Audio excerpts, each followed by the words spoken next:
In this video, I'm gonna teach you how to take dirty paint jobs to clean with one tool. And I've been a do-it-yourselfer for more years than I've been a professional, and the one thing that we fight with is clean paint jobs. And right here, this tool, it's gonna help you out. Let's go check it out. Now, the biggest problem we've had with static guns is the price tag. Yes, they are super expensive no matter what brand, and this is the most budget-friendly you're gonna get. It still comes in with a high price tag of under $650, but as of now, it is the cheapest one on the market. But do you really need it? Is it necessary? Do you as a professional need it, or do you as a do-it-yourselfer need it? Well, we're gonna talk about that right now, what it does, and, well, is it going to actually change the game from dirty to clean paint jobs? This one does get charged, and you'll have three switches. You'll have off, you'll have a charge button that you can switch to the left for charging purposes, and then on. Now you get about 6 hours of charge and about 4 hours of completely charged when you switch over to the charge location. If you take a look at it, it is a pretty cool looking static gun, if I do say myself. Of course, you'll get the charging jack, the adapter which you'll need, and you want to use this at 35 PSI. It is a digital gauge, so it'll help you dial in really accurate. Now, before we get started, let's talk about why these are so expensive to begin with. Around $650 all the way up to $2,000. Well, the electronics inside each and every one of these static guns needs to be able to send a positive and negative ion charge to the vehicle to give it the anti-static finish. Well, why is that even important? How did it even get a charge to begin with? Well, we know that plastics, for the most part, they're always gonna hold that static electricity. And if you get close to them with your arm hair, sometimes you can feel it pulling off your arm and into the actual bumper itself. And how many times have we went and covered a car and touched the plastic and the car and we get a nasty shock, a shock that you can feel in your whole entire body? That's because we've been working on this car for maybe a month, a week, whatever it might have been. If it's a small job, just a couple of days, and we've been sanding on this car, we've been wiping this car down, we've been cleaning this car, and we have been increasing the static charge on the vehicle. Well, what does that do? It's gonna have everything that's in this paint booth or in your spray room or in your garage want to attach right to it. Think of it like a magnet. And this tool right here is gonna help neutralize that static, so this is no longer one big giant magnet. But what does it really mean for metal, and how does it help for metallic? And as painters, we have to deal with so many elements that can affect the paint job. In this case, a silver metallic that can come out blotchy. And we don't want any blotchy or mottled paint. And that can come from improper selection of the reducer, improper gun settings, poor gun, bad paint, and one final element that you could never control until now. And if you ever notice when you're doing a blend, sometimes that paint will just want to gather up in one area and you'll see where the edges is or the blotchiness is. That's because the car has got a charge to it and it's grabbing those metallics. Where do you think a metallic is? It's very, very, very, very fine particles of metal, and it's gonna grab right into wherever it is charged, and it might be charged in one area or another area, and it's just going to attach to that area. This is gonna help dissipate that charge so that metallic goes on nice and even. Let's go ahead and give it a try. Now, before we turn the booth on, let's give you some quick tips of what we're going to be doing when it actually comes to using the Ion Pro or any static gun that you might choose. We want to be about the same distance that you are when you're spraying. Now, one thing you can do is you can tack and blow at the same time, but you should never finish like that. You should always finish by using the Ion Pro, and you're gonna go nice and slow, steady paces. Now, the research that's been done behind developing this product is that this has found the best pace moving slow, just like you're painting the car, to get the best neutralized surface. So you don't wanna just come here and do this. It's not gonna work as efficiently. So we're gonna follow the same exact technique on every part of the vehicle, and we're also gonna do it between every single coat, except for clear, obviously. All right, we're ready to go. We're right at 35 PSI. Now, when I tack, I like to blow the dirt into the tack rag. So I will blow as I go, blowing the dirt or the dust into that tack rag. And I kind of keep it up a little bit. And this really helps to get it nice and clean, okay? So I'm gonna tack the whole car first. by blowing and getting any last minute lint. And I'm really just using it now as a blow gun. I'm not doing any special type of neutralizing the plastic. Once I feel it's nice and good, now let's go ahead and do it the proper way. Now for this, I'm gonna move slow. Okay? I know a lot of guys just wanna rip through a paint job. Trust me, I'm there with you too. But a little extra time, doing a little bit extra work, you'll find that your paint is gonna be laying down much different and much smoother. And be honest with you guys, something like this is not a gimmick. I'm just interested in showing you guys what you can use to improve your paint jobs.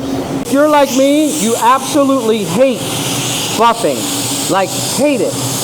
And I'm gonna do whatever I can to make sure that I can get as minimal dirt as possible on this job. And I'm not here to tell you that I'm not gonna get any dirt. And I'm not here to tell you that this is gonna solve all of your problems. Because if you don't have a clean process and you don't have a clean technique, you're never gonna get a clean paint job, and this is gonna be worth the crap for you and a waste of money.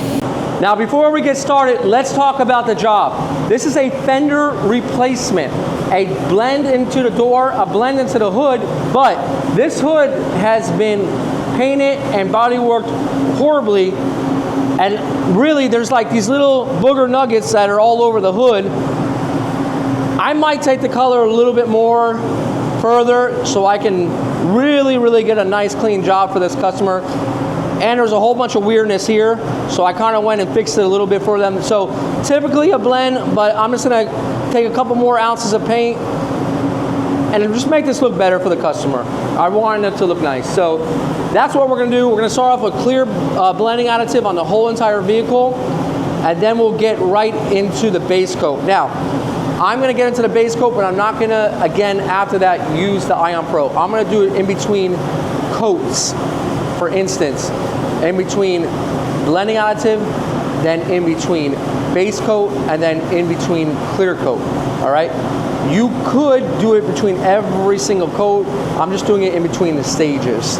I feel like that's probably gonna be the best for me. I don't wanna be blowing around too much going on when I got the base on there.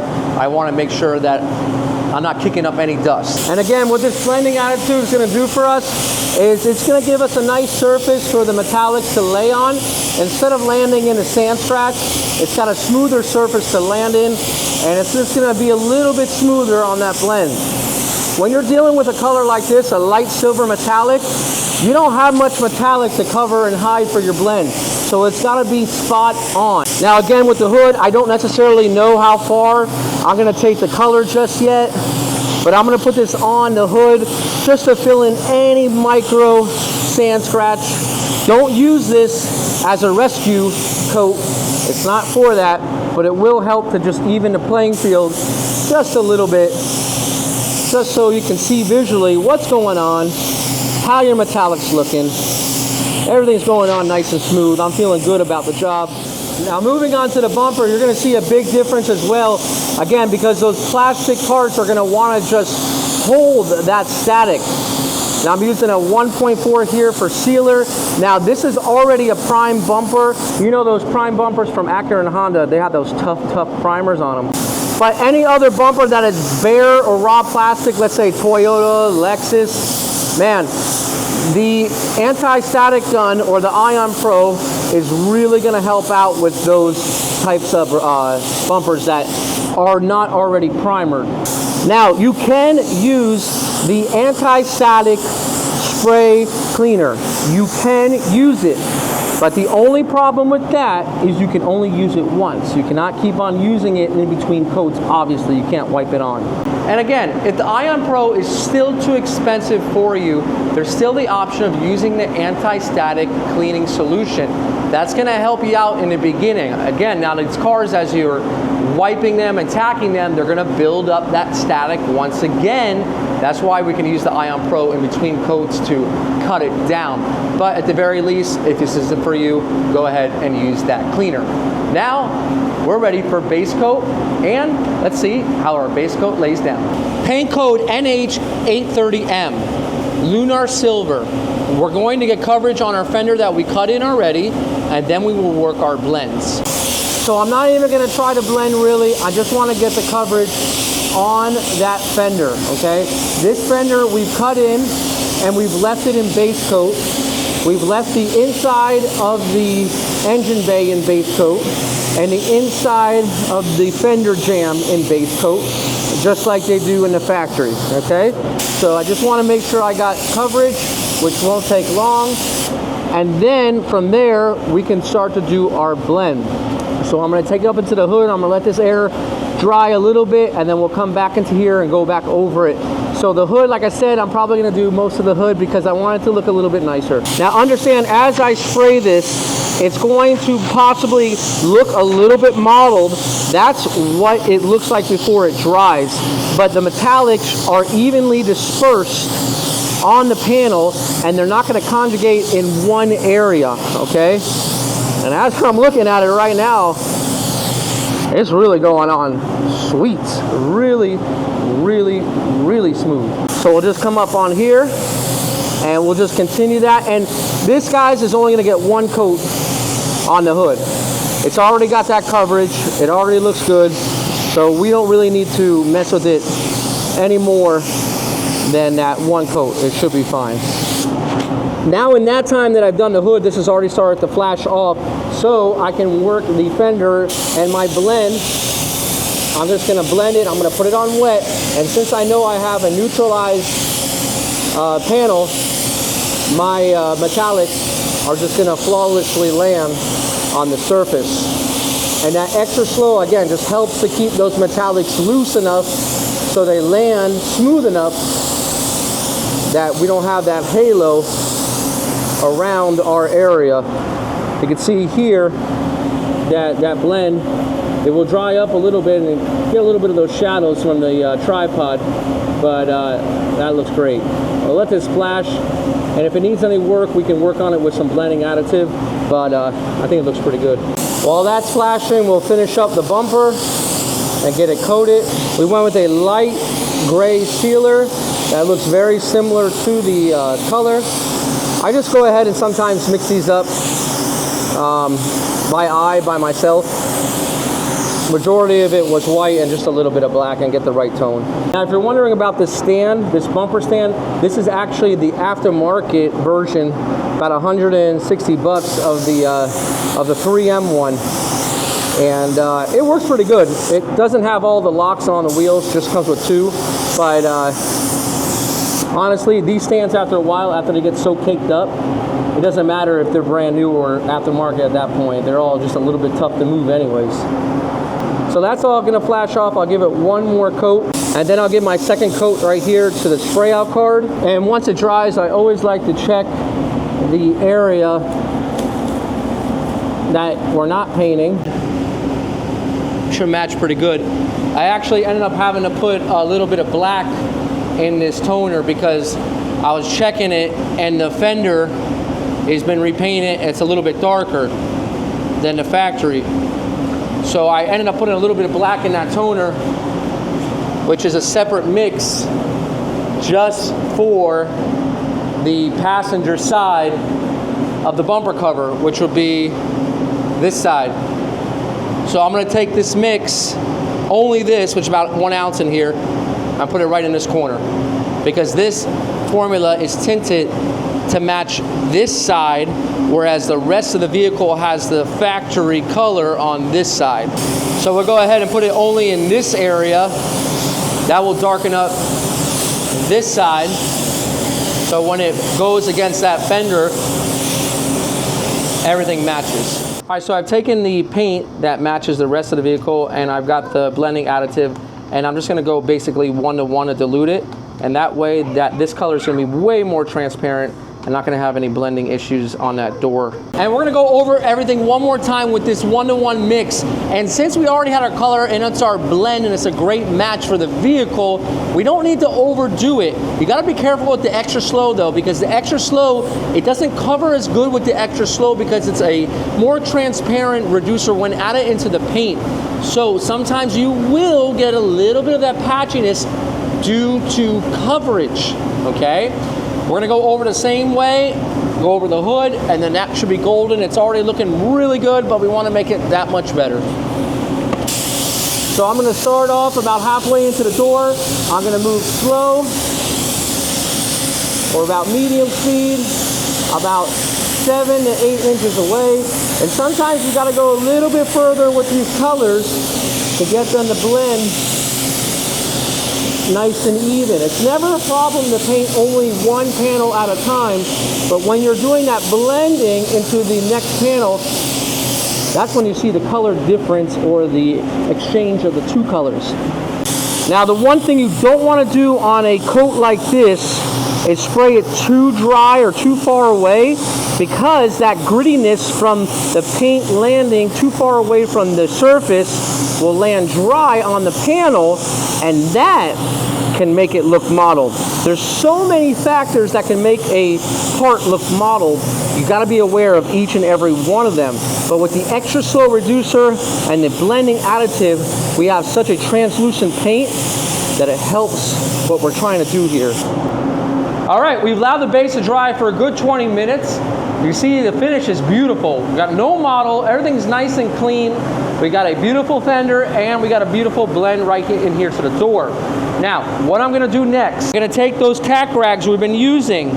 I'm not gonna blow it anymore. I just wanna get up any of that overspray that might have settled on the surface. I can feel it super smooth, and look at that, barely, no overspray. That is a great sign that we're gonna have a nice blend because it's not crusty and it's smooth finish. If you're running this tack rag over the surface of your panel and it's like going over rocks or sand and you can hear it, that is a good indication that you are not gonna have a smooth, clean paint job. What you do in that situation is sand it down wet, 800, right in the booth, dry it all up, and then start over. We're back here before clear, don't forget to turn it on. And now we're using it so that we don't have any attractive dust to the surface. Our metallic base coat is done, so we don't have to worry about that. But now we're gonna go slow, like we did before. And again, we've been wiping the panel with our tack rag, so we built up some static. Every time you touch the panel, you have built up some sort of static. Perfect. And what I like about this is it gives us in the rhythm of painting. All of our passes are going to be just like we pass when we do the clear coat. Okay? About 5 to 6 inches from the surface of the panel, and we're neutralizing that panel nice and slow. Nice and slow. Don't be in a rush. I guarantee you when this job is done, there's going to be little to no dirt, and I'm not going to have to buff it. Perfect. Put one coat on my edge here. Don't want to build that up. And I'm going to stay away from this edge by the door. They really like to build up, so you got to be careful with that. Again, what you'll find if you're using the any anti-static gun is that you're going to find that the paint generally lays on the panel way smoother. It just goes on nice and clean. I found that out when using any anti-static gun. It really works well. Now, one thing I was concerned about is, well, this is the cheapest one on the market, right? There's got to be some sort of sacrifice in the material or the way that it's made. Well, I've got to say, it's working really good. Now, I have used higher end static guns on the channel, and they are a little bit more convenient. You know, I use the Ion Star, which is a fantastic static gun. And the cool thing about that one is that one, it charges with the air. I don't even know how that works. That's insane. And it's much smaller. But it's over double the price. So that is not a do-it-yourselfer option. And on Paint Society, I want to give you guys options if you're a do-it-yourselfer or a professional. And this is more towards a professional and do-it-yourselfer option. Now, if you paint one car a year, or you only paint one bumper or 2 bumpers a year, should you buy this? No. Should you spend that much money? No. I think you guys already know that without me even telling you that. This is for the guys that's trying to add another element of protection to get the best possible job. And for me, I like every tool that I can possibly get to make that happen. Now this hood is looking really good. I'm spraying it on medium wet, not too wet, just wet enough to get a nice coat on so the second coat will lay smooth. And just a real quick with the bumper, it seems like some of these bumpers are just getting smaller and smaller as the years go on. I'm not complaining, makes my life a lot easier. The style nowadays is in the middle, there's barely any bumper, and towards the outer portions of the bumpers, well, you'll find more of the body, obviously, where it mounts to the fender. But that's the style they're going with, and it's not that bad. Save on paint. First coat's down, let's kick the beats up, get this done, and I'll give you my final thoughts and take a look at the finish. And is it a truly dust-free finish?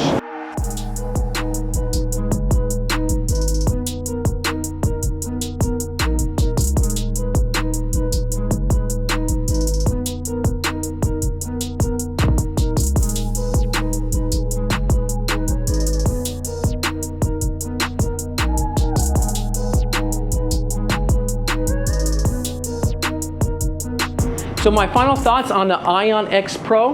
Well, if you're a do-it-yourselfer and you're painting in your garage and your garage environment is just really dirty, and you think that this is gonna save the day, it's not.